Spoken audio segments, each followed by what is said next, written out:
आज तुम्हारे प्रेमी रोहन का फोन आया था। पति सुमित ने घर में घुसते ही सिया से कहा। सन रह गई सिया, क्या कहे कुछ समझ नहीं पाई। अपना बैग टेबल पर रखकर सुमित बोला, वह चाहता है कि मैं तुमसे अलग हो जाऊं ताकि वह तुमसे शादी करके तुम्हारे साथ खुशी खुशी रह सके। अपनी बात की प्रतिक्रिया जानने के लिए सुमित सिया को देखता रहा। उसकी बुद्धि भ्रष्ट हो गई है।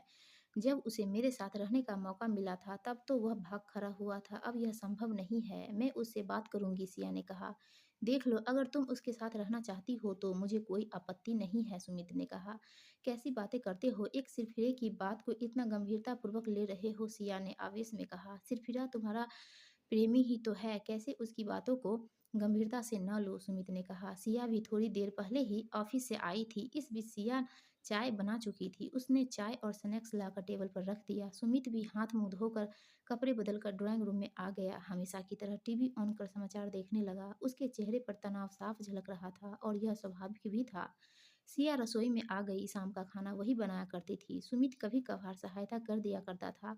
सुबह बाई आ जाती थी। सिया रसोई में काम करते हुए बीते दिनों के ख्यालों में खो गई। रोहन और वह एक ही कॉलेज में पढ़ते थे और संयोग से एक ही कंपनी में उन्हें काम भी मिला था। साथ साथ काम करते हुए न जाने कब वे सहपाठी से अच्छे दोस्त बन गए, फिर सहकर्मी और उसके बाद प्रेमी। दोनों एक दूसरे को दिलो जान से चाहते थे। दोनों ने निर्णय ले लिया था जीवन भर साथ निभाने का। इधर सिया के माता पिता उसके लिए लड़का देखने लगे थे।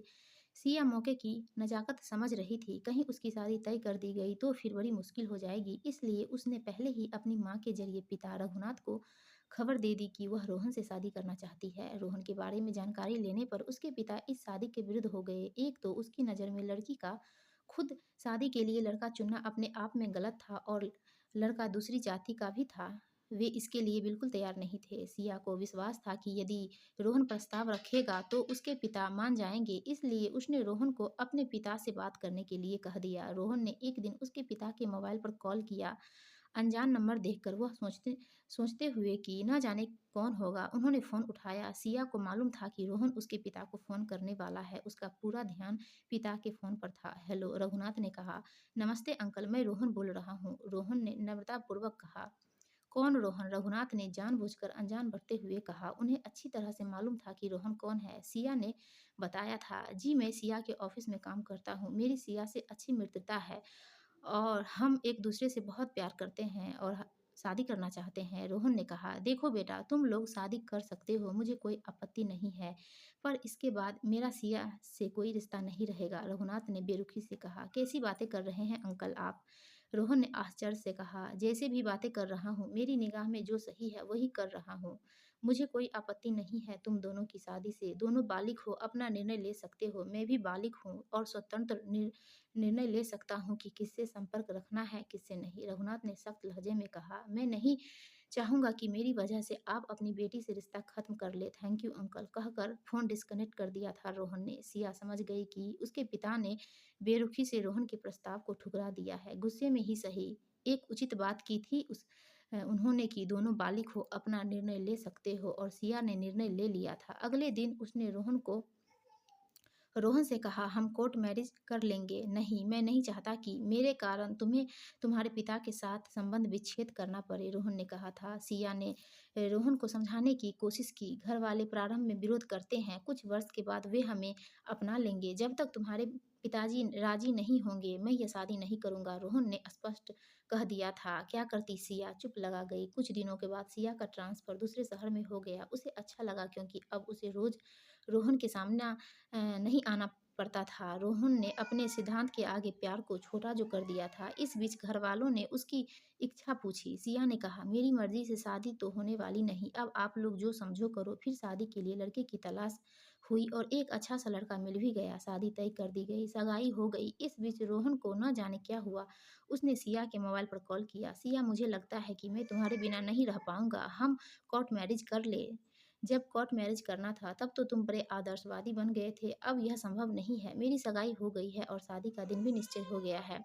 4 दिन बाद मेरी शादी है, अब इस बात का कोई मतलब नहीं है, सिया ने दुखी पर सख्त लहजे में कहा। सगाई ही तो हुई है, शादी भी टूट जाती है, सगाई क्या चीज़ है, रोहन बोला। मैं उस निर्दोष व्यक्ति को क्यों बदनाम करूं जिसका कोई कसूर नहीं है। यदि अब मैं सगाई तोड़ दूँ तो उसकी कितनी बदनामी होगी। अब तुम इन बातों को भूल जाओ, मैं भी भूल गई हूँ। सिया ने दृढ़ता से कहा, कैसे भूल सकता हूँ? सिया, कितने हसीन पल बिताए हैं हम दोनों ने। सारे हसीन पलों को तुमने दुःख सपना में बना दिया सिद्धांतवादी निर्णय लेकर, और अब उस निर्णय पर भी अडिग नहीं रह सकते। अब कुछ नहीं हो सकता, सिया ने कहा और फ़ोन काट दिया। रोहन बार-बार फ़ोन करता रहा पर सिया ने फ़ोन नहीं उठाया। सिया यही सोच रही थी कि रोहन स्थिति को समझकर शांत हो जाएगा, पर जब सुमित ने शादी के 1 दिन पहले उसे फ़ोन कर पूछा कि क्या वह अपनी मर्ज़ी से शादी कर रही है, तो वह चौंक गई। "ऐसा क्यों पूछ रहे हैं आप?" सिया ने पूछा। "मेरे पास रोहन नाम के लड़के का फ़ोन आया था। उसने बताया कि वह तुमसे शादी करना चाहता है और तुम भी उससे शादी करना चाहती थी। घरवालों के दबाव में तुम मुझसे शादी कर रही हो," सुमित ने कहा। ऐसी नीचता पर उतर आएगा रोहन सिया ने सोचा भी नहीं था, पर अभी तो सुमित को जवाब देना था। हम एक दूसरे के साथ स्कूल से ही हैं, एक ही कंपनी में एक ही शहर में काम भी करते थे। वह मेरा अच्छा दोस्त भी था और प्रेमी भी, पर मेरे घर वाले उसके विजातीय होने के कारण उसके साथ मेरी शादी करने के लिए तैयार नहीं थे। मैं तैयार थी, पर वह घर वालों की सहमति के बिना शादी नहीं करना चाहता था, इसलिए मैं घर वालों की मर्जी से शादी करने के लिए तैयार हो गई। अब वह मेरे लिए भूतकाल की बात है। हाँ, यदि यह जानकर आप मुझसे शादी नहीं करना चाहते तो आप स्वतंत्र हैं। सिया ने बगैर किसी लाग-लपेट के स्थिति स्पष्ट कर दी। यह जानकर कि वह तुम्हारा प्रेमी था, मुझे कोई फ़र्क नहीं पड़ता। बस यही जानना चाहता हूँ कि तुम अपनी मर्जी से मुझसे शादी कर रही हो या किसी दबाव में, सुमित ने पूछा। रोहन से मेरी शादी हो नहीं सकती, किसी से तो शादी करना है। मेरे घरवालों ने यह शादी तय की है और मैं इसके लिए बिल्कुल तैयार हूँ, सिया ने कहा।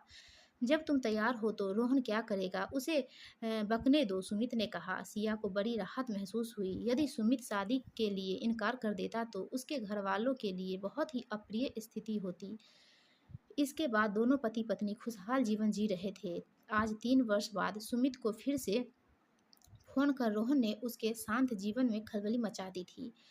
अ, रोहन बीच-बीच में इस तरह की हरकत कर दिया करता था। जब उसे निर्णय लेना था उस समय तो निर्णय लिया नहीं, और अब जब सब कुछ हाथ से निकल गया तो उटपटांग हरकत कर रहा है। खाना बना लेने के बाद वह ड्राइंग रूम में आई और सुमित से कहा, टीवी का वॉल्यूम कम कर, मुझे बात करनी है। उधर जाकर बात कर लो ना, सुमित ने कहा। तुम्हारे सामने बात करनी है, कहकर सिया ने टीवी को म्यूट कर दिया। फिर उसने रोहन को फ़ोन लगाया। रोहन खुश होकर बोला, हेलो सिया, मुझे मालूम है कि तुम पागल हो चुकी हो। आज तुमने फिर मेरे पति को फ़ोन करके परेशान किया है। अंतिम चेतावनी है तुम्हें। अब अगर मुझे या मेरे पति को फ़ोन करोगे तो मैं तुम्हारे खिलाफ पुलिस थाने में एफआईआर दर्ज कराऊंगी। एक बार एफआईआर हो जाने पर कंपनी तुम्हारे साथ क्या करेगी तुम अच्छी तरह जानते हो। Good bye. सिया ने रोहन के जवाब की प्रतीक्षा किए बिना फ़ोन काट दिया और सुमित के बगल में जाकर बैठ गई। सुमित प्यार भरी निगाहों से सिया को देखने लगा। दोस्तों, आपको यह पति पत्नी की कहानी अच्छी लगी तो प्लीज़ हमारे वीडियो को लाइक कीजिए और चैनल को सब्सक्राइब